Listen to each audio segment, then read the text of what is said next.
साई सच्चरित्र अध्याय 29। मद्रासी भजनी मेला, तेंदुलकर पिता व पुत्र, डॉक्टर कैप्टन हाटे और वामन नार्वेकर आदि की कथाएं। मद्रासी भजनी मेला। लगभग सन 1916 में एक मद्रासी भजन मंडली पवित्र काशी की तीर्थ यात्रा पर निकली। उस मंडली में एक पुरुष, उनकी स्त्री, पुत्री और साली थी। अभाग्यवश उनके नाम यहाँ नहीं दिए जा रहे हैं। मार्ग में कहीं उनको सुनने में आया कि अहमदनगर के कोपरगांव तालुका के शिरडी ग्राम में श्री साई बाबा नाम के एक महान संत रहते हैं, जो बहुत दयालु और पहुंचे हुए हैं। वे उदार हृदय और अहेतुक कृपा सिंधु हैं। वे प्रतिदिन अपने भक्तों को रुपया बांटा करते हैं। यदि कोई कलाकार वहां जाकर अपनी कला का प्रदर्शन करता है तो उसे भी पुरस्कार मिलता है। प्रतिदिन दक्षिणा में बाबा के पास बहुत रुपये इकट्ठा हो जाया करते थे। इन रुपयों में से वे नित्य 1 रुपया भक्त कोंडा जी की 3 वर्षीय कन्या अमनी को, किसी को 2 रुपये से 5 रुपये तक, 6 रुपये अमनी की माँ जमली को और 10 से 20 रुपये तक और कभी कभी 50 रुपये भी अपनी इच्छा अनुसार अन्य भक्तों को दिया करते थे। यह सुनकर मंडली शिरडी आकर रुकी। मंडली बहुत सुंदर भजन और गायन किया करती थी, परंतु उनका भीतरी ध्येय तो द्रव्योपार्जन ही था। मंडली में 3 व्यक्ति तो बड़े ही लालची थे। केवल प्रधान स्त्री का ही स्वभाव इन लोगों से सर्वथा भिन्न था। इसके हृदय में बाबा के प्रति श्रद्धा तथा आदर था।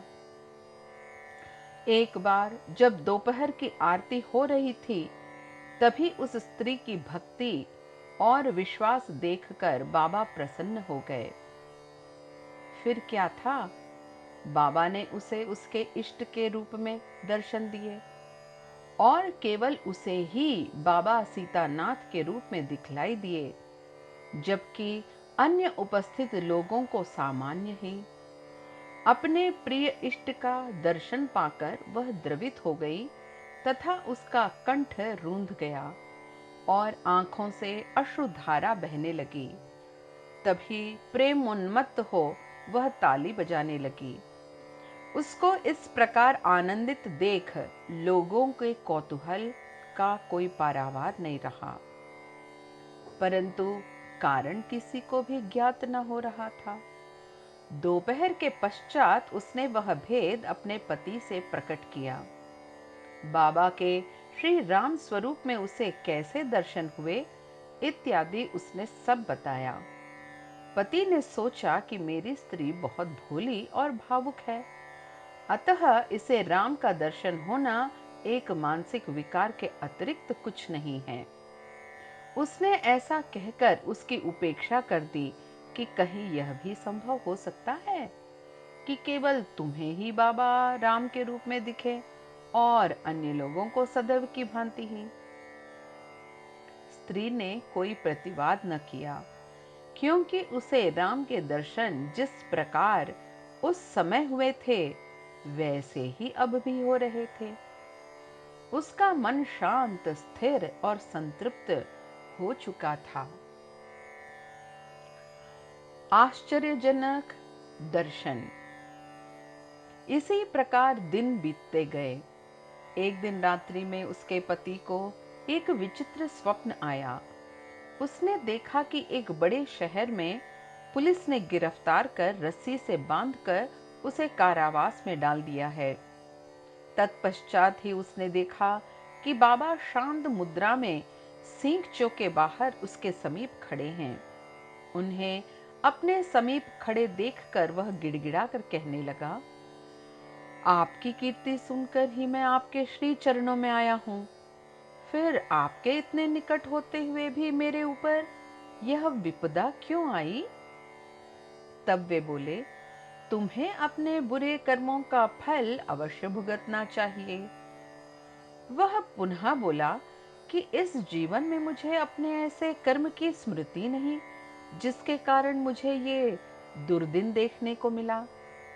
बाबा ने कहा कि यदि इस जन्म में नहीं तो गत जन्म में अवश्य कोई बुरा कर्म किया होगा।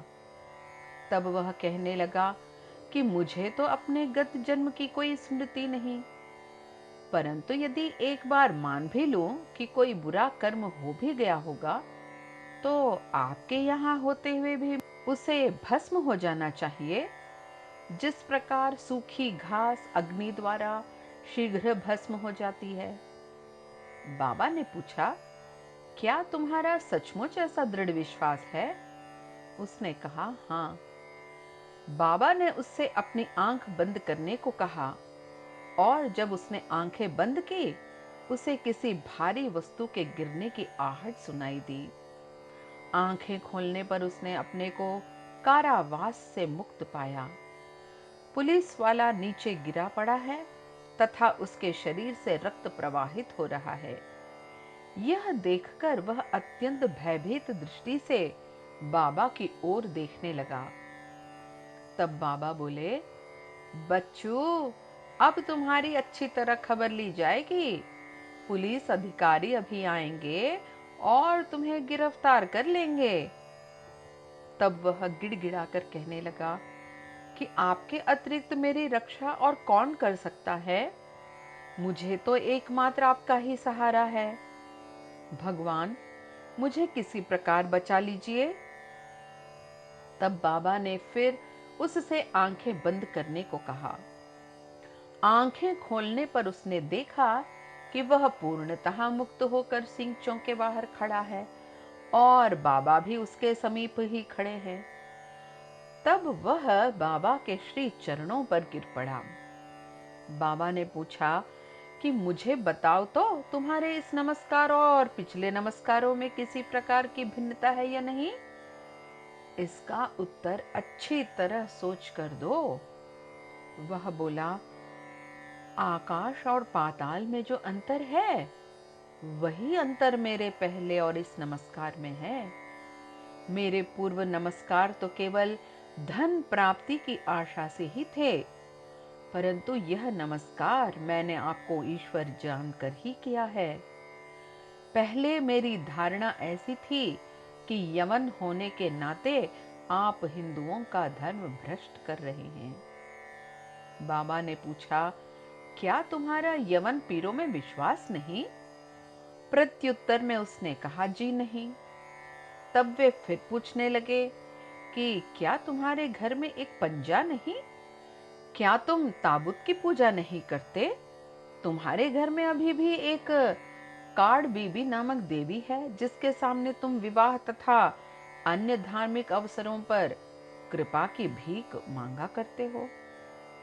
अंत में जब उसने स्वीकार कर लिया तो वे बोले कि इससे अधिक अब तुम्हें क्या प्रमाण चाहिए? तब उनके मन में अपने गुरु श्री रामदास के दर्शन की इच्छा हुई। बाबा ने ज्यों ही उससे पीछे घूमने को कहा तो उसने देखा कि श्री रामदास स्वामी उसके सामने खड़े हैं और जैसे ही वह उनके चरणों पर गिरने को तत्पर हुआ वे तुरंत अदृश्य हो गए।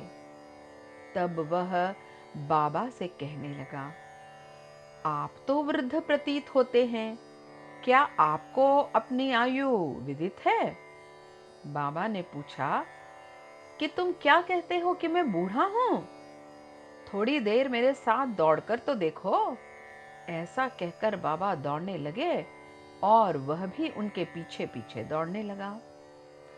दौड़ने से पैरों द्वारा जो धूल उड़ी उसमें बाबा लुप्त हो गए और तभी उसकी नींद भी खुल गई। जागृत होते ही वह गंभीरता पूर्वक इस स्वप्न पर विचार करने लगा। उसकी मानसिक प्रवृत्ति में पूर्ण परिवर्तन हो गया। अब उसे बाबा की महानता विदित हो चुकी थी। उसकी लोभी तथा शंकालु वृत्ति लुप्त हो गई और हृदय में बाबा के चरणों के प्रति सच्ची भक्ति उमड़ पड़ी। वह था तो एक स्वप्न मात्र ही, परंतु उसमें जो प्रश्नोत्तर थे वे अधिक महत्वपूर्ण थे। दूसरे दिन जब सब लोग मस्जिद में आरती के निमित्त एकत्रित हुए, तब बाबा ने उसे प्रसाद में लगभग 2 रुपये की मिठाई और 2 रुपये नगद अपने पास से देकर आशीर्वाद दिया। उसे कुछ दिन और रोककर उन्होंने आशीष देते हुए कहा कि अल्लाह तुम्हें बहुत देगा और अब सब अच्छा ही करेगा। बाबा से उसे अधिक द्रव्य की प्राप्ति तो न हुई, परंतु उनकी कृपा उसे अवश्य प्राप्त हो गई, जिससे उसका बहुत ही कल्याण हुआ। मार्ग में उनको यथेष्ट द्रव्य प्राप्त हुआ और उनकी यात्रा बहुत ही सफल रही। उन्हें यात्रा में कोई कष्ट या असुविधा न हुई और वे अपने घर सकुशल पहुंच गए। उन्हें बाबा के श्री वचनों तथा आशीर्वाद और उनकी कृपा से प्राप्त उस आनंद की सदैव स्मृति बनी रही। इस कथा से विदित होता है कि बाबा किस प्रकार अपने भक्तों के समीप आकर उन्हें श्रेयस्कर मार्ग पर ले जाते थे और आज भी ले जाते हैं। तेंदुलकर कुटुंब। बंबई के पास बांद्रा में एक तेंदुलकर कुटुंब रहता था, जो बाबा का परम भक्त था। श्रीयुत रघुनाथ राव तेंदुलकर ने मराठी भाषा में श्री साईनाथ भजनमाला नामक एक पुस्तक लिखी है, जिसमें लगभग 800 अभंग और पदों का समावेश तथा बाबा की लीलाओं का मधुर वर्णन है। यह बाबा के भक्तों के पढ़ने योग्य पुस्तक है। उनका ज्येष्ठ पुत्र बाबू डॉक्टरी परीक्षा में बैठने के लिए अनवरत अभ्यास कर रहा था। उसने कई ज्योतिषियों को अपनी जन्म कुंडली दिखाई, परंतु सभी ने बतलाया कि इस वर्ष उसके ग्रह उत्तम नहीं हैं। किंतु अगले वर्ष परीक्षा में बैठने से उसे अवश्य सफलता प्राप्त होगी। इससे उसे बड़ी निराशा हुई और वह अशांत हो गया। थोड़े दिनों के साथ उसने अपने पुत्र की निराशा तथा अशांति की बात भी बाबा से कही। उनके पुत्र को कुछ दिनों के पश्चात ही परीक्षा में बैठना था। बाबा कहने लगे कि अपने पुत्र से कहो कि मुझ पर विश्वास रखें। सब भविष्य कथन तथा ज्योतिषों द्वारा बनाई गई कुंडलियां एक कोने में फेंक दे और अपना अभ्यास क्रम चालू रख शांत चित्त से परीक्षा में बैठे। वह अवश्य ही इस वर्ष उत्तीर्ण हो जाएगा। उससे कहना कि निराश होने की कोई बात नहीं है। माँ ने घर आकर बाबा का संदेश पुत्र को सुना दिया। उसने घोर परिश्रम किया और परीक्षा में बैठ गया। सब पर्चों के जवाब बहुत अच्छे लिखे थे, परंतु फिर भी संशयग्रस्त होकर उसने सोचा कि संभव है कि उत्तीर्ण होने योग्य अंक मुझे प्राप्त न हो सके। इसलिए उसने मौखिक परीक्षा में बैठने का विचार त्याग दिया। परीक्षक तो उसके पीछे ही लगा था। उसने एक विद्यार्थी द्वारा सूचना भेजी कि उसे लिखित परीक्षा में उत्तीर्ण होने लायक अंक प्राप्त हैं। अब उसे मौखिक परीक्षा में अवश्य ही बैठना चाहिए। इस प्रकार प्रोत्साहन पाकर वह उसमें भी बैठ गया तथा दोनों परीक्षाओं में उत्तीर्ण हो गया। उस वर्ष उसकी ग्रह दशा विपरीत होते हुए भी बाबा की कृपा से उसने सफलता पाई।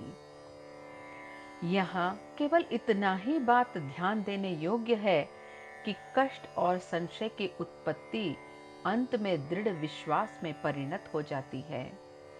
जैसी भी हो, परीक्षा तो होती ही है, परंतु यदि हम बाबा पर दृढ़ विश्वास और श्रद्धा रखकर प्रयत्न करते रहें, तो हमें सफलता अवश्य ही मिलेगी।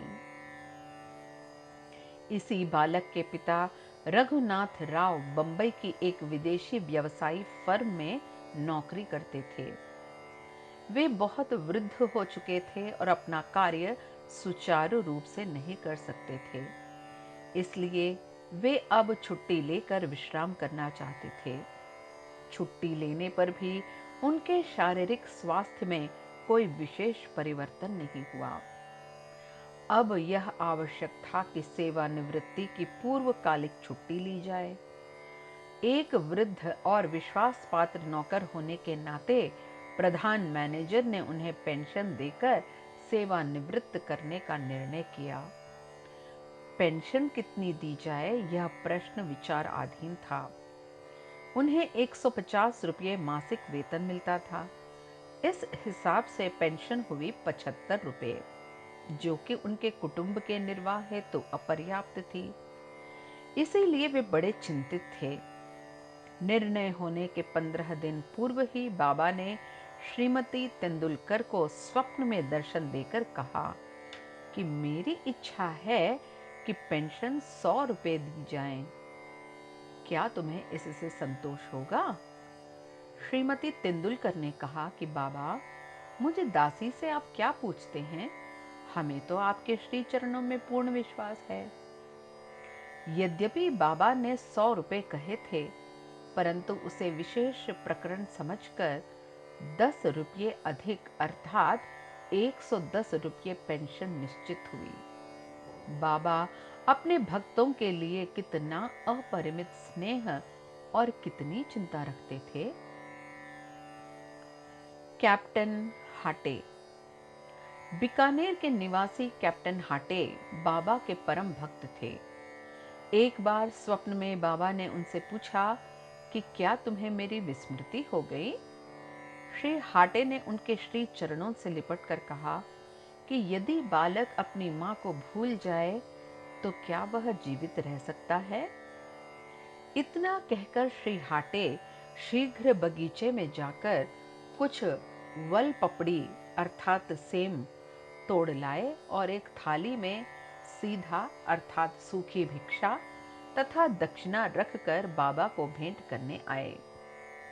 उसी समय उनकी आंखें खुल गई और उन्हें ऐसा भान हुआ कि यह तो एक स्वप्न था।